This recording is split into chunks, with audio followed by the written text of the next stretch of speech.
Hello student, welcome to our today's class.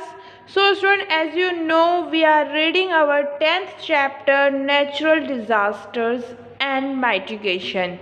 हम हमारा जो 10th चैप्टर है नेचुरल डिज़ास्टर एंड माइटिगेशन इसे पढ़ रहे हैं, in which we learn about different type of disaster, natural disasters. हम यहाँ पे क्या पढ़ रहे हैं, डिफरेंट जो नेचुरल डिज़ास्टर्स हैं उनके बारे में पढ़ रहे हैं. In our previous class we learn about flood and droughts. हम लोगों ने हमारी जो प्रीवियस क्लास है उसमें फ्लूड यानी बाढ़ एंड ड्राफ्ट्स यानी सूखे के बारे में पढ़ा था कि किस तरह से अगर कभी फ्लूड यानी बाढ़ आ जाती है या सूखा पड़ जाता है तो लोगों को किस तरह से परेशानियाँ उठानी पड़ती हैं. इस टॉपिक पे हम लोग हमारे प्रीवियस क्लासेस में डिस्कस कर चुके हैं.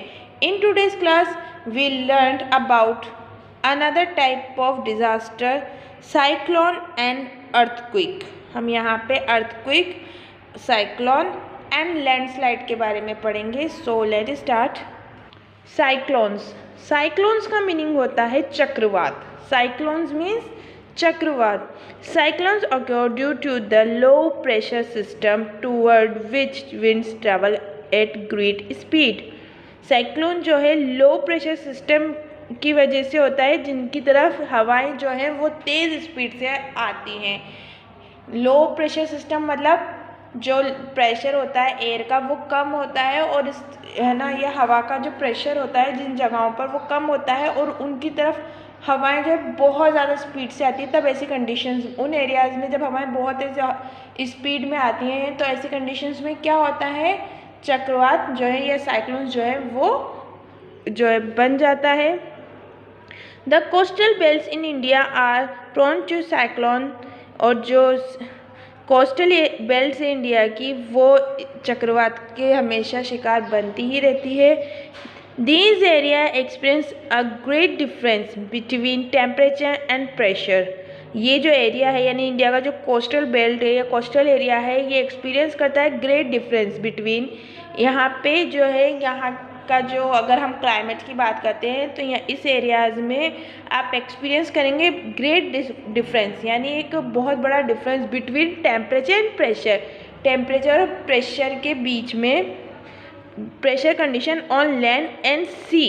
काय की प्रेशर कंडीशन आप देखेंगे कि जो कोस्टल एरियाज़ है यहाँ पे सी और लैंड यानी कि समुद्र में और ज़मीन पर जो प्रेशर है और जो टेम्परेचर कंडीशन है वो डिफरेंट होती है.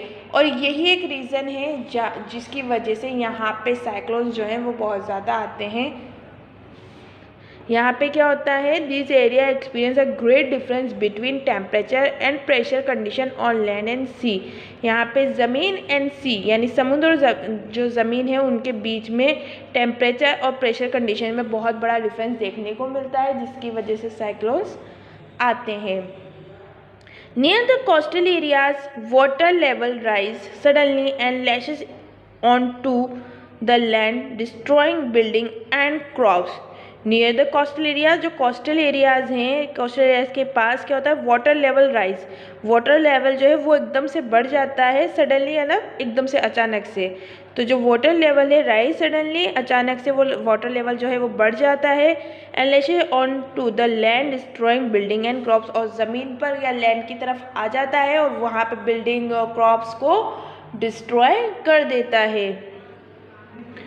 Strong winds with speed of over 100 km per hour or more uproot trees. और स्ट्रॉन्ग विंड्स यानी जो तेज़ हवाएं होती है जिनकी स्पीड कितनी होती है, ओवर 100 किलोमीटर पर आवर यानी कि 100 किलोमीटर पर आवर. एक घंटे में वो कितना किलोमीटर एरिया कवर कर सकती है, 100 किलोमीटर्स एरिया. तो इतनी या इससे भी ज़्यादा स्पीड में जो है हवाएं चलती हैं और क्या करती हैं, अपरूट ट्रीज़ और पेड़ों को उखाड़ देती हैं. टेलीफोन्स एंड इलेक्ट्रिकल पोल्स जो होते हैं यानी टेलीफोन के जो लाइन के जो खंभे होते हैं या इलेक्ट्रिकल लाइन के जो खंभे होते हैं उनको उखाड़ देती है. Also destroy what ever comes in their way. और उन सभी चीज़ों को वो डिस्ट्रॉय कर देती हैं जो उनके रास्ते में आते हैं. इस टाइम पे क्या होता है, साइक्लोन के टाइम पे हवाएं जो है इतनी स्पीड में होती हैं कि वो बड़े से बड़े पेड़ और खंभे जो होते हैं जो टेलीफोन लाइन के इलेक्ट्रिकल लाइन के जो पोल्स लगे होते हैं उनको और इवन उनके रास्ते में जो कुछ भी आता है सबको डिस्ट्रॉय करती हुई चली जाती हैं। Cyclone are most frequently in coastal Gujarat, Orissa, west Bengal, Andhra Pradesh in these areas. और जो साइक्लोन्स हैं वो ज़्यादातर कहाँ आता है, कोस्टल एरियाज़ में, जैसे गुजरात का कोस्टल एरिया हो गया, उड़ीसा हो गया, वेस्ट बंगाल, आंध्र प्रदेश, इन स्टेट के कोस्टल एरियाज़ में और इनके कुछ एरियाज़ में जो साइक्लोन्स हैं वो लगातार आते रहते हैं ज़्यादातर।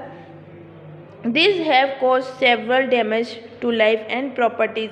और ये कोज बन जाता है, वजह बन जाता है अलग अलग तरह के डैमेज की, जिसमें लोगों की जान भी जाती है और प्रॉपर्टीज़ को भी डैमेज होता है। सेवरल यानी विभिन्न प्रकार के डैमेज का ये रीज़न बन जाती है। तो cyclone is also a very harmful disaster by nature. ये क्या होता है, नेचर की तरफ से हमारे लिए एक और बड़ी आपदा होती है जिसमें लोगों की जान और माल और सबका नुकसान होता है। Next is earthquake and landslide. Earthquake and landslide का मीनिंग होता है, अर्थक्वेक होता है भूकंप एंड लैंडस्लाइड होता है ज़मीन का खिसकना। Sometime there is a sudden shaking और trembling of the earth crust. Sometime there is a sudden shaking और trembling of the earth crust. कभी कभी क्या होता है, अचानक से जो ज़मीन की ऊपरी सतह है, जो अर्थ क्रस्ट है, वो एकदम से हिलने लग जाता है, उसमें कंपन होना यानी शैक होने लग जाता है।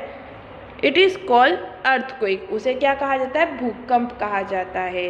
कभी कभी क्या होता है, जो ज़मीन की सतह होती है, अर्थ क्रस्ट जो होता है, वो अचानक से हिलने लग जाता है, शेक होने लग जाता है, जिसे हम जनरली क्या कहते हैं, अर्थक्वेक कहते हैं। Earthquake are caused by the sudden movement और वाइब्रेशन विद इन द अर्थ।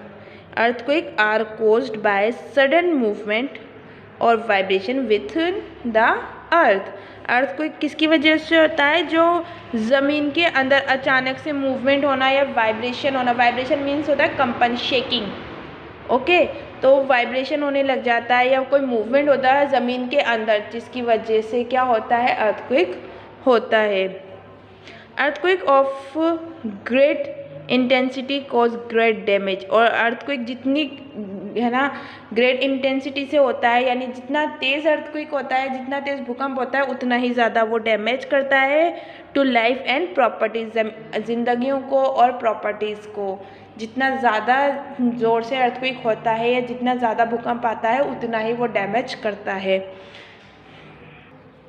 अभी हम अगर कुछ पिछले सालों की बात करते हैं तो 2015 में नेपाल में एक बहुत ज़्यादा बड़ा जो है अर्थक्वेक आया था, भूकंप आया था, जिसकी वजह से वहाँ की जो हिस्टोरिकल प्लेसेस हैं, टेम्पल्स हैं, उनको बहुत ही बड़ा डैमेज हुआ था। और जो काठमांडू, जो वहाँ की नेपाल की कैपिटल सिटी है, वहाँ के जो बड़े बड़े और पुराने मंदिर थे, टेम्पल से, वो क्या हुआ, अर्थक्वेक की वजह से बिल्कुल ख़त्म हो गए, डिस्ट्रॉय हो गए। तो अर्थक्वेक क्या होता है, जितनी तेज़ी से आता है उतना ही बड़ा डैमेज देता है। सेम इसी तरह की कंडीशन हुई थी 2001 में गुजरात में, यानी हम इंडिया की ही बात कर रही हूँ मैं यहाँ। इंडिया में 2001 गुजरात के अंदर बहुत तेज़ भूकंप आया था। 26 जनवरी 2001 की यहाँ बात करें, जिसकी में बहुत ज़्यादा डैमेज हुआ था और लोगों की जान भी गई थी और प्रॉपर्टीज़ जो है, जो बिल्डिंग्स थी बड़ी बड़ी, वो बिल्कुल जो है मिट्टी का ढेर बन के रह गई थी। तो अर्थक्वेक जो है ये भी बहुत डैमेज करता है, लोगों की जान भी जाती है और प्रॉपर्टीज़ को भी यहाँ पे बहुत ज़्यादा नुकसान होता है। Our earth experience countless earthquake every year. Our earth experience countless earthquake every year. और हमारी अर्थ पे जो है काउंटलेस यानी जिनकी गिनती अनगिनत, जिसे हम कहते हैं जिनकी गिनती नहीं की जा सकती, इतने अर्थक्वेक को एक्सपीरियंस करती है हर साल। When a large amount of rock debris fall from high mountain toward a lower valley, it is called landslide. जब बड़ी बड़ी जो चट्टानें हैं वो क्या होता है, माउंटेन से खिसक कर वैले यानी घाटियों में आ जाती हैं तो उसे हम क्या कहते हैं, लैंडस्लाइड कहते हैं। Earthquake and landslide cause following destruction. Earthquake and जो लैंडस्लाइड है उनकी वजह से बहुत ज़्यादा यहाँ पे कुछ नुकसान आपको बताए गए हैं जो अर्थक्वेक और लैंडस्लाइड जो है इन नुकसानों का कारण बनते हैं। So houses are destroyed, houses are destroyed, जो घर हैं वो डिस्ट्रॉय हो जाते हैं। People and cattle are buried alive under the debris of broken houses, rocks and bricks. और जो पीपल्स होते हैं, कैटल्स होते हैं यानी मवेशी होते हैं, और जो लोग होते हैं वो फंस जाते हैं। कई बार जो जिंदा लोग होते हैं, मवेशी होते हैं, वो क्या होते हैं, जब घर गिरता है तो उसके मलबे के नीचे दब जाते हैं। Earthquake crack and break dams resulting in floods. और जो अर्थक्वेक होता है उससे क्या होता है, जो डैम होता है यानी जो बैराज होता है, डैम जो होते हैं उनको भी वो क्रैक कर देते हैं, ब्रेक कर देते हैं, मतलब उसमें दरारें पड़ जाती हैं, वो टूट जाते हैं। और जिससे क्या होता है, फ्लड आ जाती है, क्योंकि डैम क्या करता है, पानी को जो निचले एरियाज होते हैं उनमें आने से रोकता है। लेकिन जब वही डैमेज हो जाता है तो जब बहुत ज़्यादा बारिश होती है या टूट जाता है तो जब बाढ़ आती है तो वो उसका प्रेशर नहीं झेल पाता और उसकी वजह से जो निचले एरिया होते हैं उनमें बाढ़ आ जाती है। Earthquake have caused a lot of damage in Bhuj and Ahmedabad, Gujarat and Uttarakhand northern mountains। Earthquake जो है वो कारण बना था a lot of damage, बहुत ज़्यादा नुकसान का, इन भुज एंड अहमदाबाद, गुजरात। भुज और अहमदाबाद जो है गुजरात में दो जगहों के नाम हैं। जैसे मैंने आपको बताया कि 2001 में गुजरात में बहुत तेज़ भूकंप आया था जिसकी वजह से लोगों की ज़िंदगियां भी गई और प्रॉपर्टीज़ को भी बहुत ज़्यादा नुकसान हुआ था। तो जो अर्थक्वेक के कारण बना था भुज इन गुजरात में लॉट ऑफ डैमेज का, एंड उत्तराखंड में भी जब नॉर्थन माउंटेन्स से जो लैंडस्लाइड्स हुए थे, ज़मीनें खिसक गई थी जिसकी वजह से बाढ़ भी आई थी और लोगों को जो है अर्थक्वेक का सामना करना पड़ा था। Railway lines break, road get damage and houses collapse. और रेलवे लाइन डैमेज हो जाती है, रोड डैमेज हो जाते हैं, घर टूट जाते हैं इसकी वजह से। Earthquake destroy many cities of the world every year causing wide spread death and destruction. और अर्थक्वेक जो है कई शहरों को डिस्ट्रॉय करता है हर साल, जो कारण बनते हैं बहुत ज़्यादा डेथ का यानी बहुत ज़्यादा लोगों के मरने का और बहुत ज़्यादा नुकसान का। अर्थक्वेक से क्या होता है, हर साल जो है कई शहर, हर साल दुनिया के इतने सारे शहर है कि हर साल कहीं भी जो है भूकंप आता है और वहाँ पे उसका जो है डैमेज करके जाता है। Japan experience the maximum number of earthquake in the world. Japan experience the maximum number of earthquake in the world. जो जापान है वहाँ पे सबसे ज़्यादा अर्थक्वेक को एक्सपीरियंस किया जाता है दुनिया में। Every year it experience hundreds of minor and major earthquake, minor and major earthquake. और ये हर साल जो है छोटे बड़े सैकड़ों अर्थक्वेक को ये जो जापान के लोग हैं वो एक्सपीरियंस करते हैं। यानी जापान में हर साल छोटा बड़ा, माइनर यानी छोटा और मेजर यानी बहुत बड़ा जो है अर्थक्वेक लोग हर सैकड़ों अर्थक्वेक जो है लोग यहाँ पे एक्सपीरियंस करते हैं। People in Japan do not make permanent house due to fear of destruction and इस वजह से जो जापान के लोग हैं वो परमानेंट जो है घर नहीं बनाते ड्यू टू डिस्ट्रक्शन के। वो भूकंप आ जाएगा और वो घर जो है वो क्या होगा, टूट जाएगा, तहस नहस हो जाएगा। इस डर से वहाँ के लोग परमानेंट हाउस नहीं बनाते हैं। Earlier they made paper wall for their homes and keep minimum furniture. और ये लोग पहले पेपर वॉल्स बनाते थे फॉर देयर होम्स, अपने घरों के लिए, एंड कीप्ड मिनिमम, कम से कम फर्नीचर जो है वो अपने घरों में रखते हैं। In villages they build house of would and bamboo. और जो गांव में रहने वाले लोग हैं, जो जापान के लोग गांव में रहते हैं, वो लोग अपना घर काय से बनाते हैं, बम्बू से, वुड्स एंड बम्बू से बनाते हैं। Will building in cities use special earthquake proof technology. और जो शहरों में रहने वाले जो लोग हैं, जो बड़ी बड़ी बिल्डिंग्स बनाते हैं, जापान के लोग जो बड़ी बड़ी बिल्डिंग बनाते हैं, वो इस तरह से बनाते हैं कि वो बिल्डिंग कैसी होती है, अर्थक्वेक प्रूफ होती हैं, यानी उन पर अर्थक्वेक का यानी भूकंप का कोई असर ना हो, इस तरह की टेक्नोलॉजी का यूज़ करके वो लोग बिल्डिंग्स बनाते हैं। This cause less harm when they fall due to the earthquake. इस टेक्नोलॉजी से क्या होता है कि कम से कम नुकसान होता है अगर वो बिल्डिंग जो उन्होंने अर्थक्वेक प्रूफ बिल्डिंग जो बनाई है, वो बिल्डिंग अगर अर्थक्वेक में गिर जाती है तो कम से कम नुकसान होता है।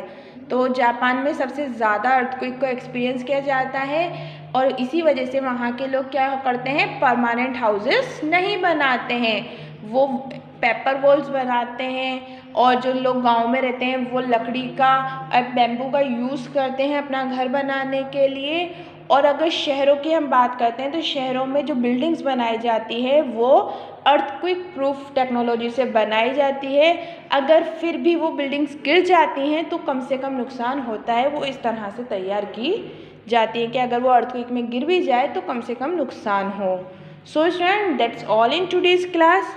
We will meet in our next class with a new topic. Till then, you keep studying, keep learning. Take care and bye-bye.